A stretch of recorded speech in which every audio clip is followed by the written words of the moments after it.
दिल्ली में लाल किले में हुए ब्लास्ट ने पूरे देश को हिलाकर रख दिया। ये ब्लास्ट जब हुआ, हर कहीं अफरा तफरी मच गई, चीखे पुकार मच गई। हर कोई अपनों को ढूंढ रहा था, अपनों को बचा रहा था। आसपास की दुकानें, आसपास की जगहें, आसपास के लोग हिल गए इस बड़े धमाके से। ऐसे में जांच में पता चला कि इस विस्फोट के पीछे कश्मीर का कनेक्शन है। दरअसल कश्मीर में ही तैयार किया गया था जैश-ए-मोहम्मद का आतंकवादी डॉक्टर ब्रिगेड। वे डॉक्टर जो कभी जान बचाते थे, अब लोगों की जान लेने पर उतारू थे। ये डॉक्टर्स जो दुनिया के सामने डॉक्टर बनकर रह रहे थे ताकि किसी को शक न हो, लेकिन सफेद कोट के पीछे छुपा था एक आतंकी चेहरा जिसने इन बड़े प्लान को अंजाम दिया और लाल किले पर एक बड़ा धमाका कर दिया, जिसमें लगभग 12 लोगों की मौत हो चुकी है। ऐसे में सबसे बड़ा सवाल यही है कि आखिर किसने इन पढ़े लिखे डॉक्टर्स का ब्रेन वॉश किया। आइए जानते हैं हमारे रिपोर्टर रमन सैनी की इस खास रिपोर्ट के जरिए कि आखिरकार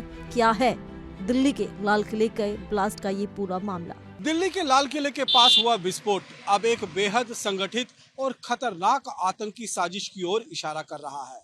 शुरुआती जांच में जो तथ्य सामने आए हैं, उन्होंने सुरक्षा एजेंसियों को और चौकन्ना कर दिया है। ये सिर्फ दिल्ली का एक हादसा नहीं था, बल्कि एक ऐसा मॉड्यूल की गतिविधि का हिस्सा था जो कश्मीर से लेकर उत्तर भारत के कई शहरों तक फैला हुआ था।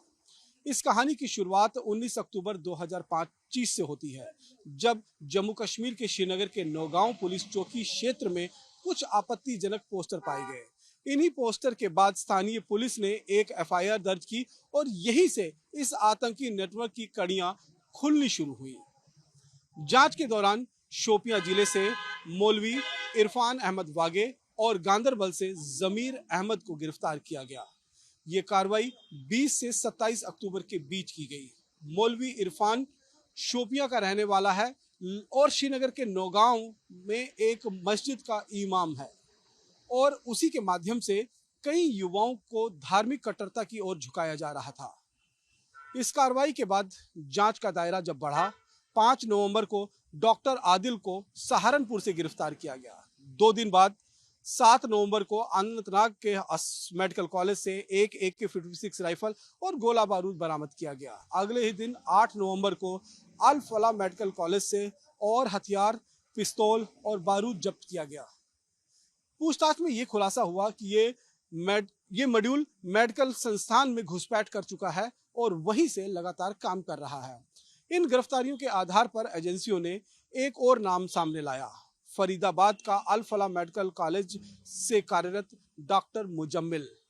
9 नवंबर को फरीदाबाद में छापेमारी की गई और वहीं धौल क्षेत्र से एक व्यक्ति मद्रासी को गिरफ्तार किया गया। ये भी इसी नेटवर्क का सक्रिय सदस्य था। लेकिन सबसे बड़ी कार्रवाई 10 नवंबर को हुई। सुरक्षा एजेंसियों ने फरीदाबाद के धेरा कॉलोनी में छापामारी कर लगभग 3000 किलो विस्फोटक सामग्री जब्त की गई।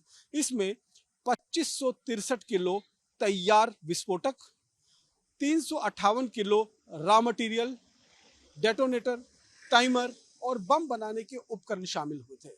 ये विस्फोटक हाफिज मोहम्मद इश्ताक नाम के एक व्यक्ति के घर से रहा, जो मेवात का निवासी है और अल फला मस्जिद में बतौर इमाम काम कर रहा था। इतनी बड़ी मात्रा में जब बारूद मिला तो अपने आप में इस बात का संकेत था कि ये मॉड्यूल भारत में किसी बड़ी आतंकी वारदात को अंजाम देने की कोशिश की तैयारी में था। एजेंसियों का मानना है कि अगर समय रहते ये मॉड्यूल पकड़ा ना जाता तो देश में एक बड़ा आतंकी हमला हो सकता था।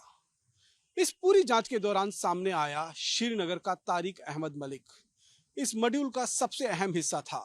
वो जैश-ए-मोहम्मद का सक्रिय सदस्य बताया जा रहा है और घाटी के डॉक्टर और मेडिकल छात्रों को कट्टर विचारधारा की ओर मोड़ने का जिम्मा उसी के कंधे पर था। तारिक और शोपिया के मौलवी इरफान अहमद वागे ने मिलकर कई युवाओं की ब्रेन वॉश कर उनको भर्ती किया।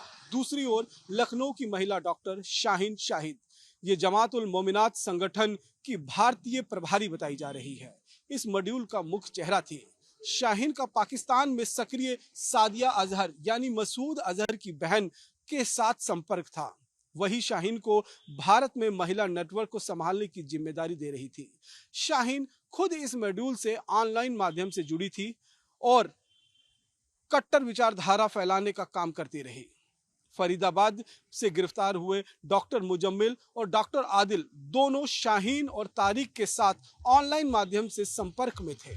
इन सब के बीच डॉक्टर उम्र नाम का व्यक्ति सबसे सक्रिय पाया गया, जो अल फला यूनिवर्सिटी में कार्यरत था। जांच में ये सामने आया कि लाल किले के पास जिस i20 गाड़ी को में विस्फोट हुआ वो डॉक्टर उमर ही चला रहा था। सीसीटीवी फुटेज और अन्य तकनीकी साक्ष्य इस बात की पुष्टि भी करते हैं। माना जा रहा है कि ये विस्फोट या तो पूर्व नियोजित था या तो आतंकी या एजेंसियों की लगातार जो दबिश चल रही थी उसकी वजह से दुर्घटनावश हो गया। एनआईए इस चीज की बारीकी से जांच कर रही है।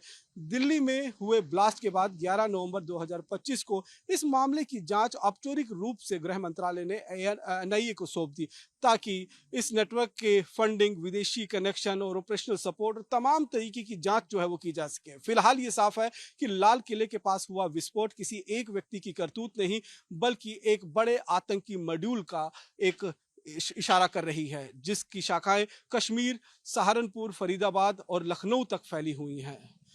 भारत की एजेंसियों ने न केवल इस नेटवर्क को बेनकाब किया, बल्कि 3000 किलो के पास में विस्फोटक बरामद कर एक बड़ी त्रासदी को होने से टाल दिया। तो फिलहाल के लिए इस रिपोर्ट में सिर्फ इतना ही। ज्यादा जानकारी के लिए जुड़े रहिए इंडिया डेली के डिजिटल प्लेटफॉर्म के साथ।